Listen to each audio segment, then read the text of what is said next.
Tad, kad es izlēmu pieteikties Denis UGC akadēmijā, man bija ļoti maz pārliecības un pārsvarā tikai bažas. Bažas un šaubas par to, vai es būšu tur noderīga, vai es mācīšu sevi nofilmēt, jo es sevi nebiju filmējusi. Un kas tad īsti tas ir, vai tās ir tās naudas vērts, un ļoti daudz bija šīs šaubas. Kas tad man palīdzēja pieņemt lēmumu studēt UGC, bija tas, kas redzēja, cik ļoti aktīvi visapkārt pieauga interese par šo. Sapratu, ka šobrīd tas ir tas, kas ir tā kā topos, kas ir pieprasīts no uzņēmuma puses, un tāpēc es arī to darīju. Un tagad es uzrakstīju Denisam, sakot, ka zini, es vēl šaubos, un tā. Denis teica, zini, tagad vai nekad, un patiesībā viņam bija taisnība, jo man jau bija tā nojosma, ka tie kursi varbūt ilgi nebūs tādi, kur ir viņa līdzdalība klāt, kas bija neatsverami vērtīga, un tāpēc es ielicu toreiz iekšā uzreiz. Šis darbs ir ļoti interesants.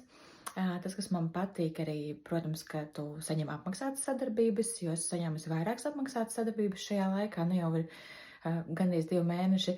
Un otrā lieta, kas ir ļoti forša, jo tu saņem šīs dāvanas, tā kā bonusa, bartera sadarbības, un tās man ir bijušas apmēram 230 varētu būt eiro vērtībā. Tā kā tas ir ļoti forši. Un vēl kas ir forši, ka tā ir tāda ļoti draudzīga vide, kur tiešām viens otru atbalsta, iedvesmo un iesaka, kā labāk rīkoties. Tā kā, ja tu domā, sāc ir īstais brīdis.